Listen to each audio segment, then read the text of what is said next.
साथियों नमस्कार। मित्रों, मेरे दोस्तों, आप सभी को बहुत बहुत आज के दिन की शुभकामनाएं। आज हम बात करेंगे 261 नंबर के प्रश्न से। ऐसी रिक्वेस्ट आई थी जो रेगुलर पढ़ रहे हैं उनकी कि सर थोड़े से क्वेश्चन बढ़ा दीजिए। मैं आज इस वीडियो में थोड़े से क्वेश्चन बढ़ा रहा हूँ। ठीक है, तो चलिए पढ़ते रहिए। और साथियों यार शेयर जरूर कीजिए, मतलब आप एक दूसरे को जरूर बताएं, अच्छा लगेगा थोड़ा सा। और कैसा लगता है आपको जरूर कमेंट जरूर कीजिएगा। ठीक है, चलिए 261 नंबर का प्रश्न है, काल क्रमानुसार संगीत संगति क्रम क्या होगा। मतलब इनका जो काल क्रम है उसके अनुसार सबसे पहले कौन सी आएगी। तो सबसे पहले देखो, इसमें बहुत आराम से हम लोग बता सकते हैं, राहुल वेल सबसे पहले आएगी इसमें, या कुवल्ले माला। कुवल्ले माला आ रही है भाई, तो कुवल्ले माला सबसे पहले है, फिर राहुल वेल है। तो ये थोड़ा सा आप लोग यहाँ पर ध्यान रखिए कि कुवल्यमाला जो उदोतन सूरि ने लिखी है ना, वो 9वीं शताब्दी में लिखी है। और राहुल वेल जो है ना, रोड़ा कवि ने 11वीं शताब्दी में लिखी है। उक्ति व्यक्ति प्रकरण जो है दामोदर शर्मा ने 12वीं शताब्दी में, और कीर्तिलता विद्यापति ने 14वीं शताब्दी में। तो देखो कीर्तिलता तो लास्ट में आएगी, ये तो पक्का है। तो इन्होंने लास्ट में सब में दे दी। इस वजह से क्वेश्चन थोड़ा सा हार्ड बन जाता है। अब क्वेश्चन मेरे को यहाँ पर यही डाउट था कि कुवल्लेमाला और जो है राउल वेल, इनमें से क्या आई। तो राउल वेल थोड़ा सा क्लिक कर रहा था, लेकिन राउल वेल जो है 11वीं शताब्दी में लिखा था, और कुवल्लेमाला जो है 9वीं शताब्दी में लिखा था। बस यही पकड़ में आ गया, तो इसमें बी ऑप्शन राइट हो जाएगा साथियों। कौन सा? B option. ये आप याद रखिएगा, ठीक है। अच्छा प्रश्न है। तो कुवल्लेमाला उदुतन सूरि ने 9वीं शताब्दी में, राहुल वेल रोड़ा कवि ने 11वीं शताब्दी में, उक्ति व्यक्ति प्रकरण दामोदर शर्मा ने 12वीं शताब्दी में, कीर्तिलता विद्यापति जी ने 14वीं शताब्दी में लिखा साथियों। चलिए आगे बढ़ते हैं। कालक्रम की दृष्टि से इनमें सबसे पुराने कवि कौन से हैं। अब कालक्रम की दृष्टि से सबसे पुराने कवि देखो, इनमें ये बिहारी दास, तुलसीदास, सूरदास, बिहारी, ये सब नए कवि हैं। तो कालक्रम की दृष्टि से जो सबसे पुराने कवि हैं वो विद्यापति जी ही हैं। ठीक है ना, तो ये ध्यान रखना। ये पहले वाले कवि हैं, विद्यापति इनसे भी पहले हुए थे, तो ये चीज आपको याद रखनी है।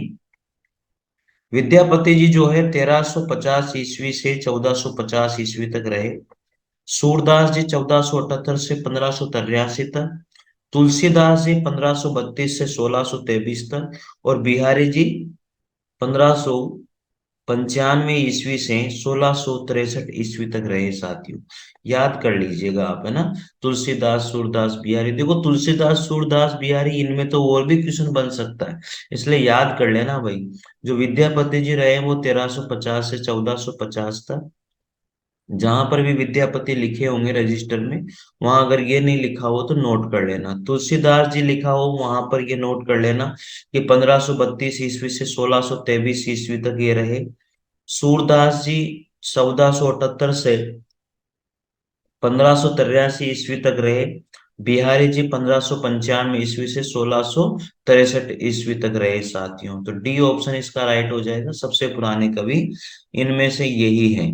263 नंबर का प्रश्न है, निम्नलिखित में से कौन सा नाम नाथपंथी साधकों में शामिल नहीं है। अब देखो इनमें कौन सा नाम नाथपंथी नहीं है। तो सबको पता है, जिसके पीछे पा आता है वो सिद्ध है। तो कणप्पा इसमें से नहीं आएंगे, क्योंकि कणप्पा एक सिद्ध है। ठीक है ना, तो पता लग गया। बाकी सब नाथपंथी हैं। तो नाथ संप्रदाय के जो प्रवर्तक हैं वो मत्स्येंद्र नाथ एवं गोरखनाथ थे। ये शिव के उपासक थे, शैव संप्रदाय था। और इनकी संख्या 9 है। नाथ, ना से 9, इस तरह से याद हो जाएगा। अब ये 9 कौन कौन है? गोरखनाथ, मत्स्येंद्र नाथ, जलंधर नाथ, चौरंगी नाथ, गोपीचंद्र, भरभरी, चूर्णकर नाथ और जलंधरी पाव। ये पूरे 9 नाथ हैं। तो आप लिख लेना साथियों, इनमें से कौन सा 9 नाथों में नहीं आता। इस तरह से प्रश्न बन करके आ सकता है। ठीक है। तो नाथों की संख्या कितनी है? 9 है। और नाथ संप्रदाय के प्रवर्तक मत्स्येंद्र नाथ और गोरखनाथ हैं। ये शिव के उपासक माने जाते हैं। नाथ योगियों की संख्या 9 मानी गई है। और ये 9 नाथ कौन कौन से हैं? ये दिए गए हैं: गोरखनाथ, मत्स्येंद्र नाथ, जलंधर नाथ, चौरंगी नाथ, गोपी चंद्र और भरथरी और चूर्ण करनाथ और जलंधरी पाव, ये रहे हैं। ठीक है। कणप्पा जो है वो सिद्धों में गिना जाता है, आदिकालीन सिद्ध कवि हैं। और सबको पता है कि सिद्धों की संख्या कितनी मानी गई है? 84 मानी गई है। ठीक है, ये याद आपको रख लेना है। आगे है, गोरखवाणी नामक पुस्तक के संपादक कौन है? पीताम्बर दत्त बड़तवाल, सबको पता होना चाहिए। गोरखवाणी नामक जो पुस्तक है उसका संपादन पीताम्बर दत्त बड़तवाल के द्वारा किया गया था। ठीक है। तो गोरखबाणी नामक पुस्तक के संपादक पीताम्बर दत्त बड़तवाल रहे हैं। प्रस्तुत पुस्तक का प्रकाशन हिंदी साहित्य सम्मेलन प्रयाग में हुआ। इसमें गोरखनाथ के 14 ग्रंथों को प्रमाणिक मानकर उनका वर्णन किया गया है साथियों। अगला प्रश्न है, किस ग्रंथ में चंद्रबरदाई को छप्पियों का राजा कहा है? वाह यार, वेरी नाइस प्रश्न, बहुत मजेदार प्रश्न है साथियों, याद रख लेना। तो जो कौन सा ग्रंथ है जिसमें चंद्रबरदाई को छप्पियों का सम्राट कहा गया, छप्पियों का राजा कहा गया, वो है शिव सिंह सरोज। शिव सिंह सेंगर के द्वारा लिखा गया शिव सिंह सरोज ग्रंथ। ठीक है। इसमें क्या कहा गया? जो चंद्रबरदाई थे उनको क्या कहा गया साथियों? छप्पियों का राजा कहा गया है। तो चंद्रबरदाई छप्पियों का राजा शिव सिंह सेंगर कृत शिव सिंह सरोज में कहा गया। वीर रस के साथ साथ चंद्रबरदाई जो है नक्सिक वर्णन या श्रृंगार के वर्णन में भी कुशल थे। इसी आधार पर शिव सिंह सरोज में उन्हें छप्पियों का राजा कहा जाता है।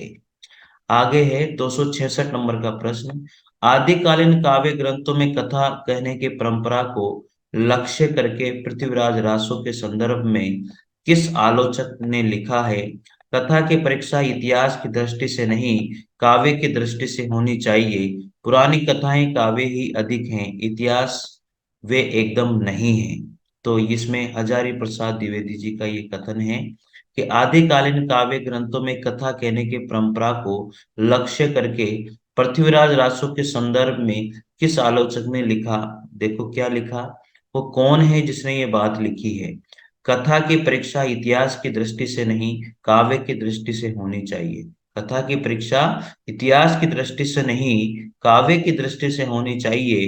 पुरानी कथाएं काव्य ही अधिक हैं, इतिहास वे एकदम नहीं है। तो ये आलोचक कौन थे?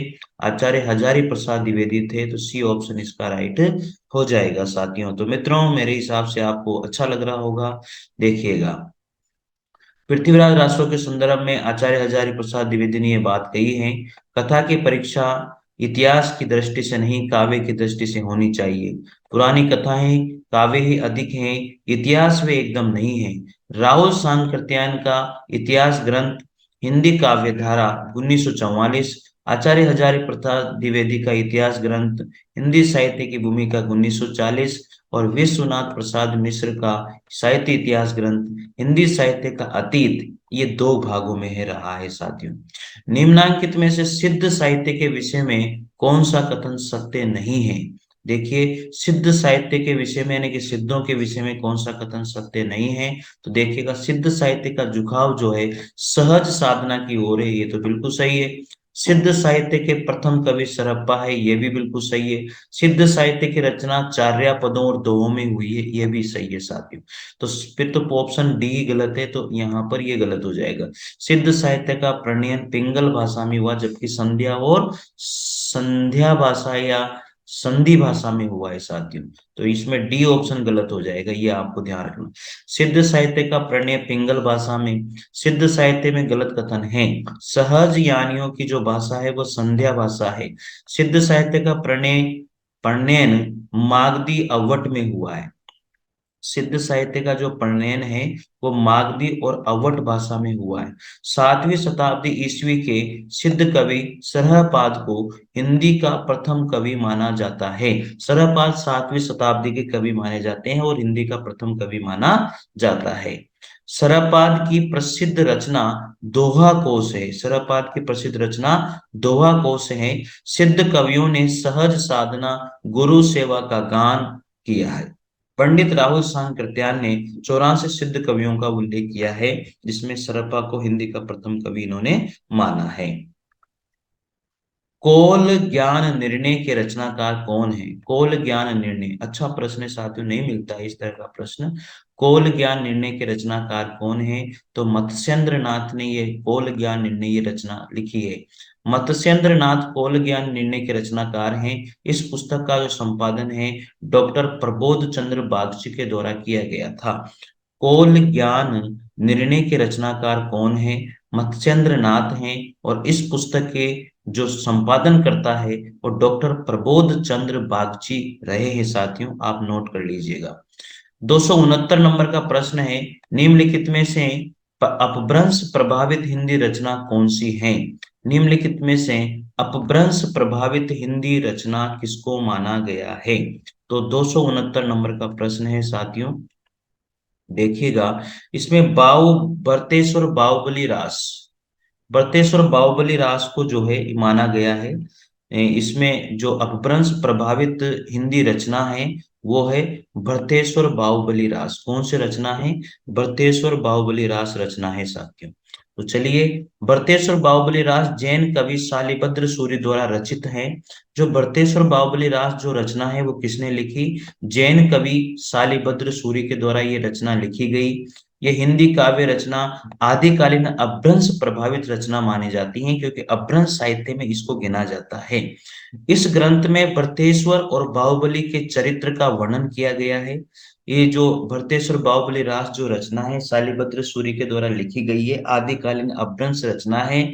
इसमें भरतेश्वर का और बाहुबली के चरित्र का वर्णन किया गया है साथियों। डॉक्टर गणपति चंद्र गुप्त के द्वारा जो है इस ग्रंथ को हिंदी साहित्य का वैज्ञानिक इतिहास, जो डॉक्टर गणपति चंद्र गुप्त ने लिखा है हिंदी साहित्य का वैज्ञानिक इतिहास में, शालिभद्र सूरि को जो है हिंदी का प्रथम कवि माना है। यानी कि जो शालिभद्र सूरि रहे हैं जिन्होंने भरतेश्वर बाहुबली रास रचना लिखी है साथियों, ये आदिकालीन अपभ्रंश प्रभावित रचना रही है। इसमें भरतेश्वर बाहुबली के चरित्र का वर्णन किया गया है। और जो डॉक्टर गणपति चंद्र गुप्त रहे हैं उन्होंने अपने ग्रंथ हिंदी साहित्य का वैज्ञानिक इतिहास में जो है जैन कवि शालिभद्र सूरि को हिंदी साहित्य अर्थात हिंदी का प्रथम कवि माना है साथियों। और उनकी जो कृति है भरतेश्वर बाहुबली रास, इसको हिंदी की प्रथम रचना माना है। किसने? डॉक्टर गणपति चंद्र गुप्त के द्वारा। ठीक है, आगे अगला प्रश्न पढ़ते हैं। 270 नंबर का प्रश्न है, चारण साहित्य जो है किस साहित्य का दूसरा नाम है? जो चारण साहित्य है साथियों वो रासो साहित्य का दूसरा नाम है। चारण साहित्य किसका नाम है? रासो साहित्य का दूसरा नाम है। चारण साहित्य किसका नाम है? रासो साहित्य का दूसरा नाम है। चारण साहित्य रासो साहित्य का दूसरा नाम है। वीर रस प्रधान रासो साहित्य की रचना अपने आश्रयदाताओं की प्रशंसा में की गई है। पृथ्वीराज रासो, हुमायूं रासो, बिसल देव रासो, परमार रासो, विजयपाल रासो, ये आदि रासो ग्रंथ है जो वीर रस प्रधान माने जाते हैं। तो चारण साहित्य तथा रासो साहित्य का दूसरा नाम माना जाता है। अगला प्रश्न है, आदिकाल को सिद्ध सामंत युग किसने कहा? राहुल सांकृत्यायन के द्वारा आदिकाल को सिद्ध सामंत युग कहा गया है। आचार्य रामचंद्र शुक्ल ने आदिकाल को वीरगाथा काल कहा है साथियों। डॉक्टर रामचंद्र शुक्ल ने संधि काल एवं चारण काल कहा आदिकाल को। और जॉर्ज अब्राहम ग्रेसन के द्वारा आदिकाल को चारण काल कह के पुकारा है साथियों। तो आदिकाल को सिद्ध सामंत युग किसने कहा? राहुल सांकृत्यायन ने कहा है साथियों। मेरे हिसाब से आपको ये प्रश्न बहुत ही अच्छे लग रहे होंगे, क्योंकि अब देखिए आप स्टार्टिंग से लेकर के आदिकाल को यहां तक आप पहुंच चुके हो, पढ़ते पढ़ते पढ़ते पढ़ते। और इन प्रत्येक क्वेश्चन के आपने एक्सप्लेनेशन भी पढ़ लिया, अब आप मुझे बताइए, क्या अब ऐसा महसूस हो रहा है आपको कि क्वेश्चन नहीं आ रहा? मतलब क्वेश्चन पढ़ते आंसर निकलने में अब देखो ऑटोमेटिक अपने आप आ रहा है। तो साथियों ये सोचिए कितने क्वेश्चन हिंदी साहित्य में रिपीट होते हैं। साथियों मेरा तो ऐसा मन करता है कि शायद मैं इनको ही बार बार पढूं और इनसे बार कोई क्वेश्चन नहीं जाएगा, ऐसा मुझे लगता है साथियों। यार आप जो है ना, प्लीज थोड़ा सा कि एक दूसरे को भी बताएं और शेयर करें, लाइक कीजिए, क्योंकि अच्छे प्रश्न हैं। और जो अच्छी चीज होती है ना, देखो वो हमारी बताने की हिम्मत नहीं होती दूसरे को। ठीक है, मैं मानता हूँ ऐसा, लेकिन कोई बात नहीं है, मुझे भी थोड़ा बेनिफिट हो जाएगा और तो क्या। और आप लोग मुझे लगता है जहां तक शेयर तो कर ही रहे होंगे यार, ठीक है ना? आपके जो भी चैनल ग्रुप है उनके ऊपर शेयर कर दीजिए, अच्छा लगेगा। देखिएगा, आदिकाल को सिद्ध सामंत युग यानी कि राहुल सांकृत्यायन ने कहा। आचार्य रामचंद्र शुक्ल ने आदिकाल को वीरगाथा काल कहा। डॉक्टर राम कुमार वर्मा ने आदिकाल को संधि एवं चारण काल कहा। जॉर्ज अब्राहम ग्रेसन ने साथियों आदिकाल को चारण काल ही कहा था। 272 नंबर का प्रश्न है, आदिकालीन हिंदी काव्यधारा में उपलब्ध नहीं है। देखिए, जैन साहित्य, सिद्ध साहित्य, नाथ साहित्य और आपको पता है रासो साहित्य। जो आदिकालीन हिंदी काव्य धारा है उसको चार श्रेणियों में विभाजित किया गया है साथियों। कितने श्रेणियों में? चार श्रेणियों में। कौन कौन सी है? जैन साहित्य, सिद्ध साहित्य, नाथ साहित्य और रासो साहित्य। लेकिन अब सिख साहित्य में तो उसको किया ही नहीं गया, तो ये इसमें गलत हो जाएगा, ये आदिकालीन साहित्य में नहीं है। तो इसमें कोई दिक्कत नहीं है। सिख साहित्य आदिकालीन साहित्य काव्य धारा में उपलब्ध नहीं है। आदिकालीन हिंदी काव्य धारा में सिद्ध साहित्य, जैन साहित्य, नाथ साहित्य उपलब्ध हैं। और सिख साहित्य है वो भक्तिकालीन काव्य धारा के संत काव्य परंपरा के अंतर्गत आता है। संत काव्य धारा में अनेक सिख गुरु उपलब्ध रहे हैं साथियों। तो वहां पर एक और जोड़ लीजिए, रासो साहित्य आएगा।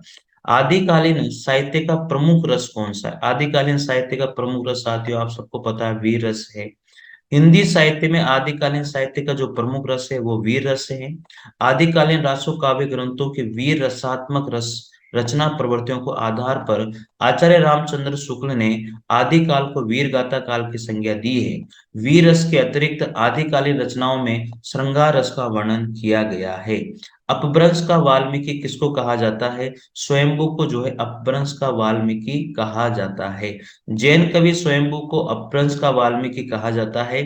8वीं सदी के आदिकालीन कवि स्वयंभू पहुम चरिव यानी कि पदम चरित्र, रेठनेम चरिव, अरिनिष्ट में चरित हरिवंश पुराण तथा स्वयंभू छंद नामक ग्रंथों की रचना की जाती है। पहुम चरिव में राम की कथा है और अरिनेष्टि चरित में हरिवंश पुराण में कृष्ण की कथा है। अपभ्रंश के वाल्मीकि स्वयंभू ने अपनी रामायण पहुमचर्यू में केवल 5 कांड रखे, उनका नाम वाल्मीकि रामायण के नाम से भी मिलता है साथियों। इन्होंने बाल कांड का नाम विद्याधर कांड रखा तथा अरण्य एवं किष्किंधा को नहीं इन्होंने रखा है। 10वीं सदी के अन्य जैन कवि पुष्पदंत को अपभ्रंश का भवभूति कहा जाता है। एक अन्य जैन कवि धनपाल ने भविष्यत कहा नामक प्रसिद्ध कृति की रचना करी थी साथियों। अगला प्रश्न आता है 275 नंबर का, किस विद्वान ने हिंदी साहित्य के प्रारंभिक काल को वीर गाथा काल कहा? अच्छा है, आचार्य रामचंद्र शुक्ल, सबको पता है। किस विद्वान ने हिंदी साहित्य के प्रारंभिक काल को वीर गाथा काल कहा? इससे बेस्ट प्रश्न तो कुछ हो ही नहीं सकता। आचार्य रामचंद्र शुक्ल ने कहा है। काव्यगत प्रवृत्तियों के आधार पर हिंदी साहित्य के इतिहास का काल विभाजन करने वाले प्रथम लेखक आचार्य रामचंद्र शुक्ल ने वीर रस की प्रधानता वाले रासो साहित्य के आधार पर हिंदी साहित्य के प्रारंभिक काल को वीरगाथा काल कहा, जबकि राहुल सांकृत्यायन ने इसे सिद्ध सामंत काल कहा। डॉक्टर रामकुमार वर्मा ने इस काल को चारण काल कहा। राजाश्रित कवि फुटकर दोहों को त्याग कर पराक्रम पूर्ण चरित्र गाथाओं का वर्णन करने लगे। यदि प्रबंध परंपरा रासो के नाम से पाई जाती है, किंतु हजारी प्रसाद द्विवेदी ने वीर गाथा काल को आदि काल कहा। यही नामकरण सबसे ज्यादा प्रचलित रहा है। 276 नंबर का प्रश्न है, चंद्रबरदाई किसके दरबारी कवि थे? सबको पता है चंद्रबरदाई महाराज पृथ्वीराज चौहान के दरबारी कवि थे। किसके थे? पृथ्वीराज चौहान के। तो चंद्रबरदाई महाराज पृथ्वीराज चौहान के दरबारी कवि थे। चंद्रबरदाई ने अपने आश्रयदाता पृथ्वीराज चौहान के जीवन और उपलब्धियों पर पृथ्वीराज रासो नामक काव्य ग्रंथ में शौर्य वीरता पराक्रम का अंकन किया और जयचंद को देशद्रोही के रूप में प्रस्तुत किया, जबकि जगनिक ने आलाखंड, जिसको परमार रासो के नाम से भी जाना जाता है, काव्य ग्रंथ की रचना करी है साथियों। 277 नंबर का प्रश्न है, पृथ्वीराज रासो किसकी रचना है? किसकी रचना है? चंद्रबरदाय। बहुत आसान प्रश्न है, सबको आ जाता है। पृथ्वीराज रासो पृथ्वीराज चौहान के आश्रित कवि चंद्रबरदाय द्वारा लिखित काव्य ग्रंथ हैं। आचार्य रामचंद्र शुक्ल ने चंद्रबरदाय को हिंदी का प्रथम कवि तथा इनके रचित का पृथ्वीराज रासो को हिंदी का प्रथम महाकाव्य माना है। वीर तथा श्रृंगार रस प्रधान पृथ्वीराज रासो में पृथ्वीराज के 14 विवाहों का उल्लेख किया है। महोबा के राजा प्रमद देव के आश्रित कवि जगनिक ने परमार रासो या आलाखंड नामक काव्य ग्रंथ की रचना करी। मुल्ला दाऊद ने चंदाई नामक काव्य ग्रंथ की रचना करी है साथियों। 278 नंबर का प्रश्न है, स्वयंभू को हिंदी का प्रथम कवि मानने वाले कौन है? स्वयंभू को हिंदी का प्रथम कवि मानने वाले साथियों आज राहुल सांकृत्यायन जो इसमें रहे। 278 नंबर के प्रश्न में देखिएगा, जो है स्वयंभू को हिंदी का प्रथम कवि मानने वाले डॉक्टर रामकुमार वर्मा है। स्वयंभू को हिंदी का प्रथम कवि किसने माना है? डॉक्टर रामकुमार वर्मा के द्वारा माना गया है। स्वयंभू को हिंदी का प्रथम कवि डॉक्टर रामकुमार वर्मा ने माना है, जबकि गणपति चंद्र गुप्त ने अपने हिंदी साहित्य के वैज्ञानिक इतिहास में शालिभद्र सूरी को हिंदी का प्रथम कवि स्वीकार किया है। 279 यानी कि 279 वाला क्वेश्चन है, सिद्धों में प्रचलित महामुद्रा शब्द का अभिप्राय क्या है? सिद्धों में प्रचलित महामुद्रा शब्द का अभिप्राय क्या है साथियों? तो अभिप्राय है सिद्ध प्राप्त हेतु स्त्री संसर्ग। सिद्ध प्राप्त हेतु स्त्री संसर्ग इसका अभिप्राय है। महामुद्रा शब्द का अभिप्राय सिद्धों में क्या है? सिद्धि प्राप्त हेतु स्त्री संसर्ग। ठीक है। सिद्धों में प्रचलित महामुद्रा शब्द का अभिप्राय सिद्धि प्राप्त हेतु स्त्री संसर्ग। हिंदी के सिद्धों का संबंध बौद्ध धर्म की वज्रयान शाखा से है, जिसमें महामुद्रा को व्याख्यायित करते हुए कहा गया है कि तांत्रिक उपासना में वो साधना सिद्ध योगिनी जिसे साधक अपनी सहचर्य बनाकर साधना करता है, तब उस साधना पद्धति को महामुद्रा कहा जाता है। सिद्ध साहित्य के प्रथम कवि, हिंदी के भी प्रथम कवि सरप्पा ने अपने ग्रंथ दोहा कोश में सिद्धि हेतु 4 मुद्राओं का वर्णन किया था। याद रखिएगा, कर्म मुद्रा, धर्म मुद्रा, ज्ञान मुद्रा और महामुद्रा।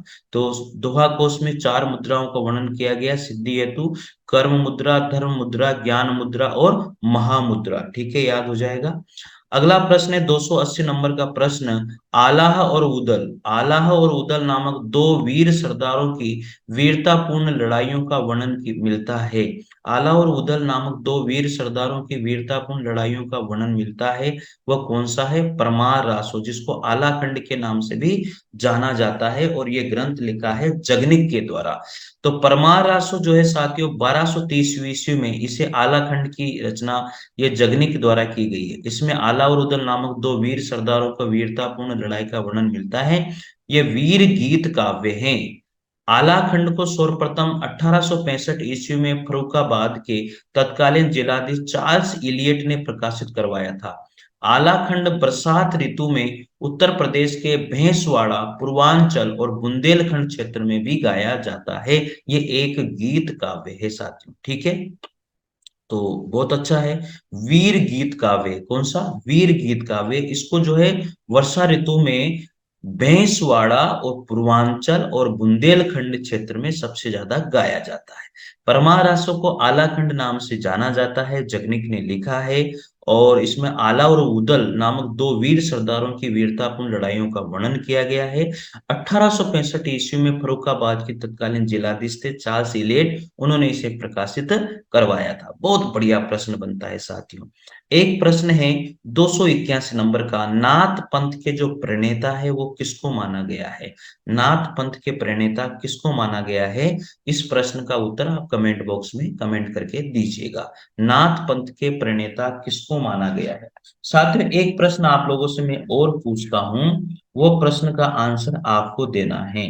मैं एक प्रश्न जो है बहुत अच्छा प्रश्न है, पृथ्वीराज रासो, पृथ्वीराज रासो में जो है नायक की श्रेणी किसको रखा है? नायक की श्रेणी क्या है पृथ्वीराज रासो में? और पृथ्वीराज रासो का जो प्रधान रस है वो कौन सा है? ये आप मुझे आंसर दीजिएगा साथियों, ठीक है। तो मिलते हैं साथियों। मेरे हिसाब से साथियों वीडियो आपको अच्छा लगा होगा। मुझे आशा है आप जरूर शेयर करेंगे, जरूर लाइक करेंगे, जरूर कमेंट करेंगे, जरूर आपको पसंद आएगा। आप अपने नोट्स बनाइए, बनाते रहिए, ठीक है। तो मैंने आज जो है आप लोगों के लिए क्वेश्चन बढ़ा दिए हैं, वीडियो बड़ा होगा, धीरे धीरे मैं इसको और भी बड़ा करता जाऊंगा साथियों, ठीक है। मिलते हैं अगले वीडियो में, तब तक के लिए जय हिंद, जय भारत, थैंक यू।